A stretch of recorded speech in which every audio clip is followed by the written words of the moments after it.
All right. He knows just what to say. New England beat the Chargers last night, 16-3. I don't know that the Patriots played particularly well on offense. That's for sure. Actually, you know what? I do know they didn't play particularly well on offense. And as a Pats fan, I'm thrilled that they're advancing. But I'm going right off the bat here. I am so down on Jim Harbaugh and Justin Herbert right now, I can't even begin to tell you. Can you figure anything out?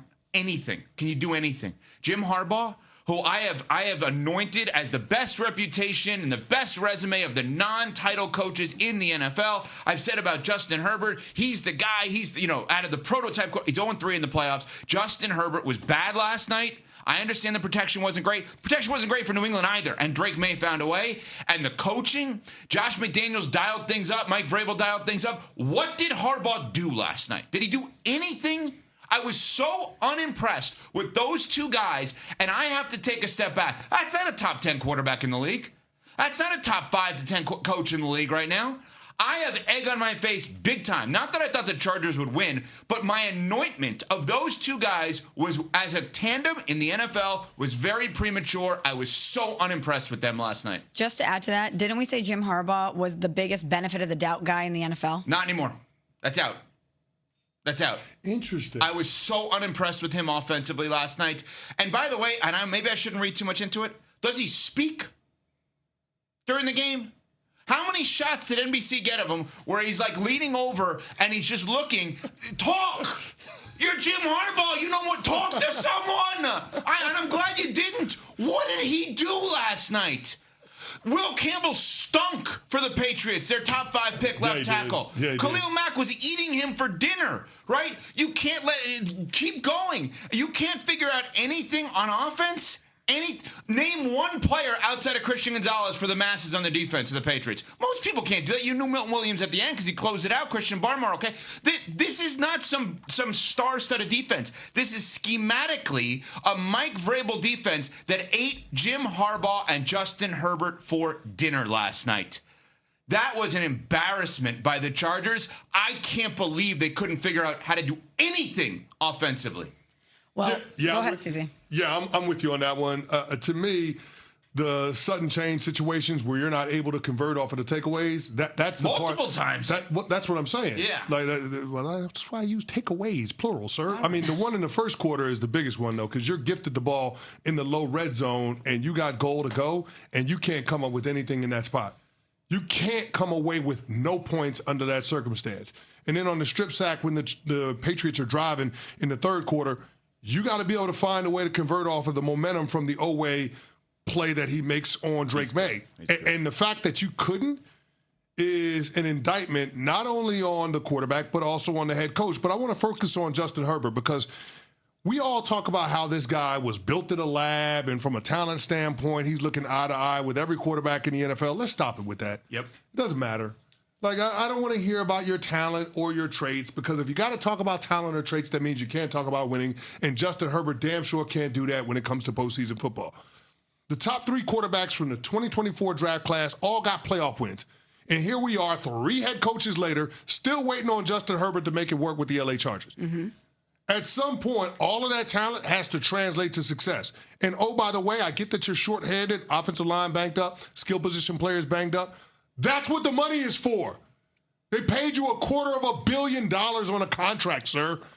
You're going to have to be able to overcome some things. And I get it. 23 pressures on 44 dropbacks, that's a hell of a lot to overcome. But at some point, you got to find a way to be able to make plays. Kind of like what we saw from Drake Maye in the second half. Yeah. Like, Drake Maye was not great in the first half. Nope. We got to call it what it is. I thought Josh McDaniels was a little conservative early on, but they stopped handling him with kid gloves, and guess what? A 34 passer rating in the first half turned into a 142 passer rating in the second half, where the guy was 11 of 14 for over 170 yards passing and a touchdown. I was waiting for that moment from Justin Herbert. I never got it. Didn't see it with his arm, didn't see it with his legs. Conversely, with Drake Maye, you saw him use his legs as a weapon. End of the first half, huge. 1,000%. That's a huge explosive play on the ground.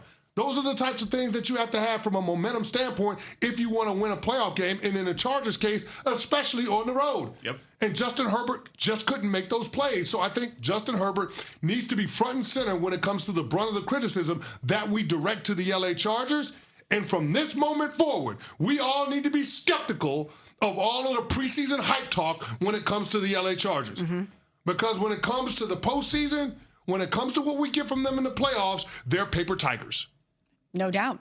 No doubt. And it's going to be hard for me to take the injuries as a huge factor once you saw what San Francisco did yesterday.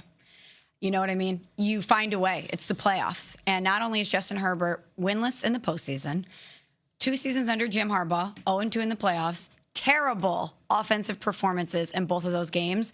And the New England Patriots, Drake Maye gave you some gifts yesterday, and you did not capitalize on them. I don't know how moving forward we can give Justin Herbert or Jim Harbaugh the benefit of the doubt. All right, we got a lot more on that game, but we will have new champions in the NFL this year. The old champions may have some drama after a loss yesterday. We'll get to that next. We're on Sportsmanlike, presented by Progressive. Nothing about giving birth is smooth, but it is also one of the most beautiful things, one of the most powerful things that you can ever witness. And actually seeing my son come out into this world, it was incredible, and it made me realize one thing, Ev. What's that? That there is nothing I can do, nothing that I can do to be greater than the moment that my wife pushed him out. Absolutely nothing. Doesn't matter. It doesn't matter what I do. Winning the Super Bowl, having the best radio show. Doesn't matter what I do. There's nothing that I can do that can top what my wife Mel did last week. Nothing. I totally agree with you. And think about this. My wife did it twice. Yeah. So then, you know what I'm saying? Like, think about how difficult that moment was, and think about all the amazing moms out there that have not just one, but 2, 3, 4, however. I mean, your mom has 3. But here's the thing that's so crazy to me, Ev. Like, I literally saw everything. So, let's be clear. I know everybody says... You watched the All 22. I know everybody says stay north of the equator. No, I went south of the border. Like, I saw everything. All 22. Got it. Hours after my son was born, my wife looks me in my face and says, I can do this again. Another one.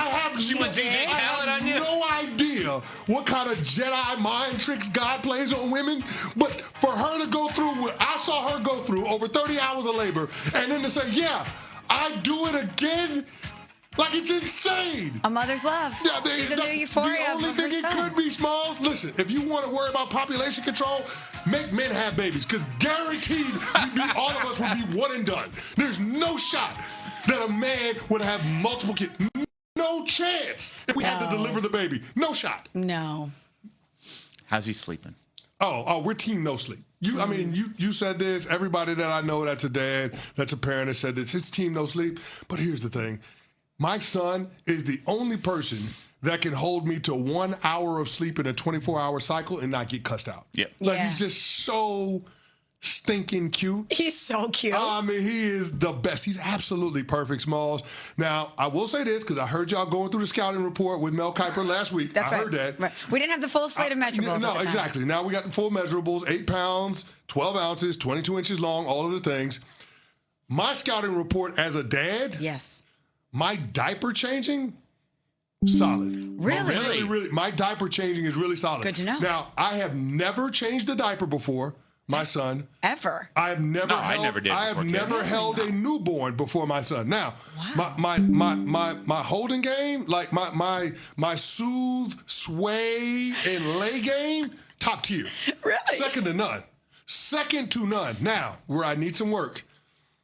My swaddle's a little weak. Yeah. Oh, it's impossible. My swaddle's a little weak.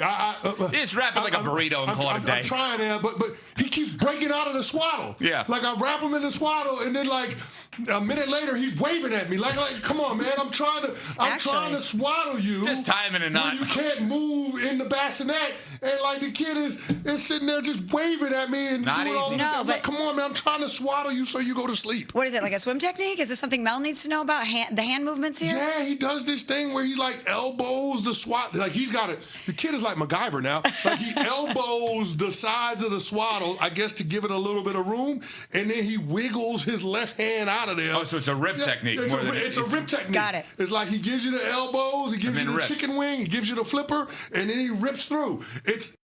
I don't know how he does it. Natural talent. I've gone with the regular blanket swaddle. Okay. I've gone with the sleep sack swaddle. None of it works. He's like, don't hold me down. Man, the kid is like Kyle Shanahan on the scripted First 15. You can't stop it. You just can't. I don't know. But that's the only aspect of this thing that I got to figure out. So again, my diaper changing game is solid. Love it. And it's only going to get better.